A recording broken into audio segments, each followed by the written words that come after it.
예, 오늘의 모닝 브리핑 시작하겠습니다. 엔비디아 실적 효과에 나스닥 강세 보이고 S&P 500은 사상 최고치 경신했습니다. 그리고 금리 인하에 여전히 연준 인사들은 신중한 그런 발언을 하고 있고요.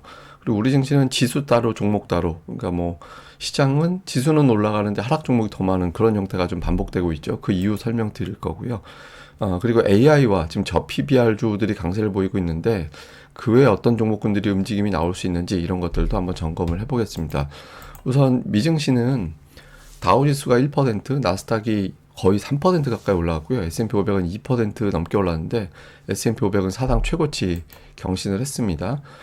단연 이유로는 역시 엔비디아 효과라고 봐야 되는데 오늘 하루에 무려 16%나 폭등을 하는 그런 모습을 보였거든요. 근데 종가가 참 절묘한 게 어제 빠진 거를 감안해 보면 이틀 동안 11% 올라간 거거든요. 근데 이번 옵션, 엔비디아의 어떤 옵션에 걸려 있는 상하 진동폭이 11%였어요. 그래서 아마 옵션이 어느 정도 영향을 줬던 게 아닌가 싶기도 합니다. 근데 어쨌든 엔비디아 급등하면서 필라델피아 반도체 지수 사상 최고치 경신했고 그동안 그렇게 둔했던 마이크론 테크놀로지조차도 5% 이제 올라가면서 51선을 다시 회복하는 그런 모습을 보였습니다. 한마디로 엔비디아가 다른 종목까지 멱살 잡아 올리는 그런 역할을 했다. 이렇게 볼 수밖에 없는 거죠.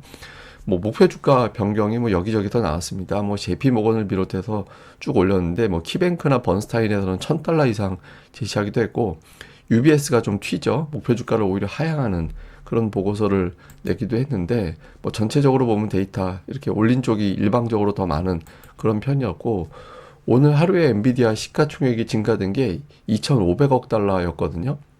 기존에 이제 메타가 1,968억 달러. 그러니까 보시다시피 1,900억 달러 시가총액이 이제 넘었던 거, 하루에 그만큼 증가됐던 거는 몇 번 있었어요. 근데 2천억 달러는 사실 벽으로 느꼈었던 거였거든요. 근데 이번에 2,500억 달러가 돼서 저는 앞으로 이 기록이 깨질 수 있을까 싶기도 한데 어쨌든 엔비디아가 무섭게 이례적으로 되게 강세를 보이는 그런 모습을 보인 거죠.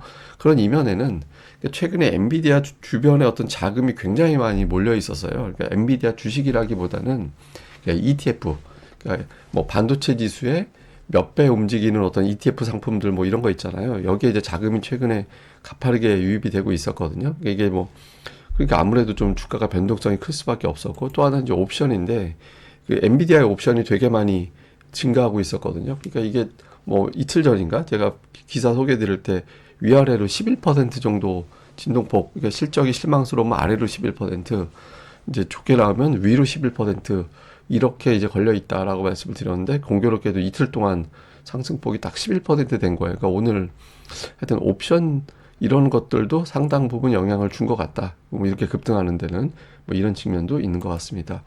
몇몇 어떤 코멘트들을 좀 보면 그 연준 인사들은 금리 인하에 대해서는 여전히 신중합니다. 그러니까 연내하긴 할 거다. 그런데 이제 뭐 시장에서는 뭐 3월, 5월, 6월 계속 이러고 있잖아요. 근데 연준 인사들 취지는 거의 다 하반기 쪽으로 가는 것 같아요. 필립 제퍼슨 같은 경우는 올해 후반 금리 인하가 적절하다. 이 사람 후반이라고 했거든요. 하반기도 아니고 후반으로 했기 때문에. 근데 어쨌든 그 사이에 지정학, 고용 위축 이런 가능성은 좀 변수라서 그 지표를 보면서 가늠을 할 거야. 이런 언급을 했고요. 패트릭 아커는 올해 금리는 내릴 건데 당장은 아니다. 그동안 2년 동안 물가 잡으려고 그렇게 노력을 했는데 이 노력이 한 방에 허사가 될 수도 있기 때문에 신중해야 된다. 이런 취지로 이야기를 했습니다.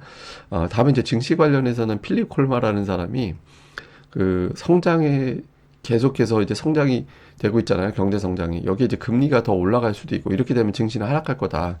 그리고 빅세븐 주식 거품이 많고 반도체는 전형적인 순환 사이클을 갖고 있는 그런 산업이기 때문에 계속해서 증시가 올라간다라고 기대하기는 어렵다. 그러니까 이런 주장을 했습니다. 그래서 이 반박되는 이론도 있어서 이건 제가 잠시 후에 또 설명을 드릴 겁니다.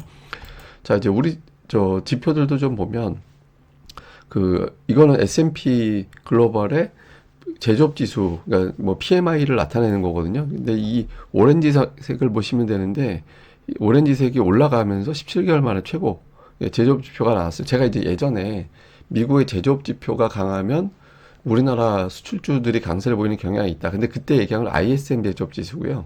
이거는 이제 S&P 글로벌 제조업 지수라서 좀 다릅니다. 그러니까 조사 대상하는 기업, 설문 대상으로 하는 기업도 좀 달라요.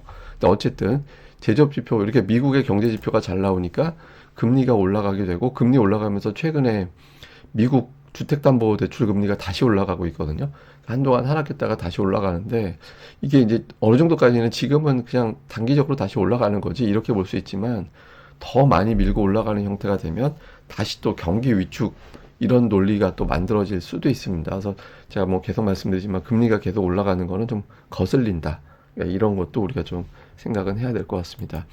자, 우리 증시는 2월 코스피 시장 주요 종목의 상승률을 제가 표기를 한 건데 이게 이제 얼핏 보면 아, 현대차가 제일 많이 오르고 LG가 그 다음이고 금호석유가 그 다음이고 하이닉스 순이구나 이렇게 생각할 수 있는데 이게 19일 버전하고 비교를 해보면 현대차, LG, 금호석유는 곧 그때보다 내려왔어요.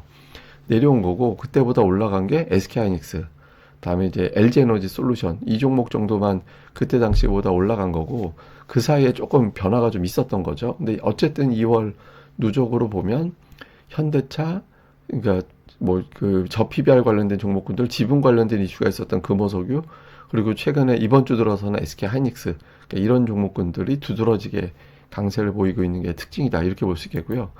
그런데 보면 지수는 좀 괜찮은 것 같은데 이제 종목들은 잘 못 가는, 그러니까 하락 종목이 지금 3일 연속 많잖아요. 지금 실제로 최근에 데이터를 보면 제가 코스피가 과매수권에 넘어갔다라고 말씀을 드렸던 날짜 이후부터 그때부터 생각을 해보면 상승보다 하락 종목 수가 더 많거든요. 그러니까 아마 상승 종목이 더 많은 날이 더 이제 나올 수도 있어요. 그러니까 더 나오긴 할 건데 그렇지만 연속적으로 상승 종목이 한 3일 연속 많은 날 이렇게 되기는 현실적으로 쉽지는 않습니다. 왜냐하면 이미 이제 저PBR 이슈로 코스피는 좀 종목들이 많이 올라서 과열에 있는 종목들이 여전히 있거든요. 그래서 이제 조금은 좀 식히는 게 필요하다라고 봐야 되고, 그러면 이제 여기서 예탁금이 증가했는데 고객 예탁금 증가했으니까 이 돈 가지고 올라갈 수 있겠지. 뭐 최근에 뉴스 보면 뭐 증시에 자금이 유입되고 있다 이런 보도들 있잖아요. 근데 저는 이거 정확하지 않다라고 봅니다. 왜냐하면 주식 예탁금이라는 거는 그 외부에서 돈을 주식 계좌에 입금하는 것도 포함이 되지만 주식 들고 있다가 매도해서 3일 후에 입금되는 거, 그것도, 그러니까 주식을 팔면 그 이후에 이제 주식 계좌에 다시 현금이 들어오게 되잖아요.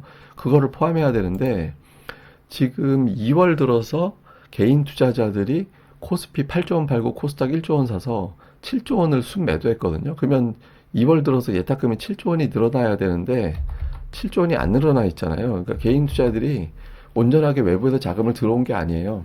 그러니까 설 전에 자금을 좀 뺐다가 이제 그 자금을 이제 일정 수준 복귀시키고 있는 것 정도지 아직 증시에 자금이 풍부하지 않습니다. 이렇기 때문에 코스닥도 그렇고 코스피도 그렇고 일방적으로 상승 종목이 많기가 어려워요. 그러니까 당분간 장세 자체는 골라서 올라가는 차별화 장세가 좀 이어질 가능성이 확률적으로 높다. 이렇게 이제 봐야 될 것 같습니다. 자, 시장 요약해서 보면 그 엔비디아 효과가 나오면서 오늘 엔비디아가 급등을 했죠. 이게 이제 재료 노출 사실상 끝난 거다.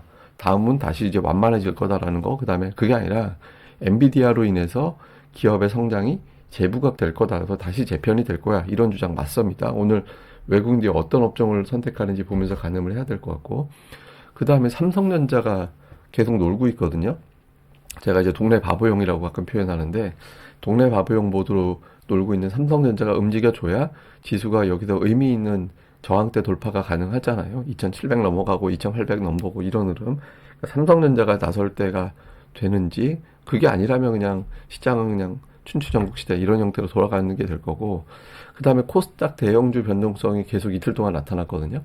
그러니까 뭐 신성 델타테크가 막판에 빠진다든가 또 전일은 이제 제약바이오주가 막판에 급락했다가 또 급등했다가 이런 변동성이 나오고 있잖아요. 그러니까 자금이 좀 한머니, 단기성 어떤 자금이 상당 부분 포진해 있다라고도 볼 수 있거든요. 코스닥 대형주 같은 경우는. 그래서 당분간 대형주 쪽은 조금 변동성이 클 것 같은데, 그러니까 이런 가운데 따박따박 매수가 유입되고 있는 일부 종목들이 있습니다. 업종들. 그런 종목들 위주로 좀 계속해서 관심을 가져야 될 것 같고, 어제는 반도체 혼자 강했는데 오늘도 초반에는 올라가긴 하겠지만 이제 초반 이후에 이제 어제 이미 올라간 게 있어서 초반 넘어가면서부터는 다른 종목 쪽으로도 조금 매수세가 분산될 가능성이 있거든요. 그래서 분산되는 업종이 또 뭐가 되는지 이런 부분들도 잘 봐야 될 것 같습니다. 자, 오늘 뭐 엔비디아 옵션은 제가 설명을 드렸고, 아까 이제 빅7 버블론 이야기 나온 게 있다라고 말씀을 드렸잖아요. 그러니까 여기에 이제 반박이 되는 이제 데이터가 나와서 설명을 드리면, 이거는 뭐냐면 2022년 1월부터 1월부터 이제 주가 상승률, 그다음에 수익 상승률, 이거를 계산을 한 건데, 예를 들어서 엔비디아인데, 이건 이제 오늘 상승폭이 반영이 안 된 거니까 상승률은 130%라가 표기가 되어 있지만 일단 한 150% 올라갔다라고 치고, 그러면 엔비디아가 수익은 그 사이에 얼마가 올라갔느냐? 230% 올라갔어요. 230% 올라갔는데 주가는 130%, 저 기간 동안에는 올라간 거거든요. 그러니까 대부분의 종목들이 보면 그 주가 상승률하고 수익 상승률하고 비교를 해보면 이게 훨씬 더 높아요.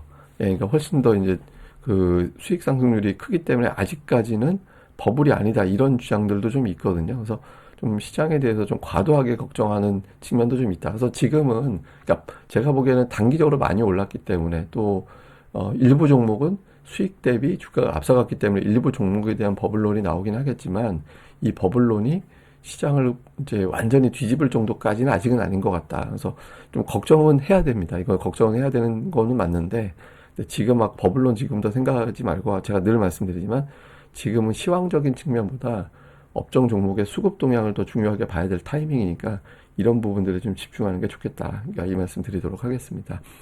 예, 근데 오늘 하루 또 잘 보내시고요. 저는 또 다음에 뵙겠습니다. 이 방송 좋아요와 구독하기 꼭 부탁드립니다. 감사합니다.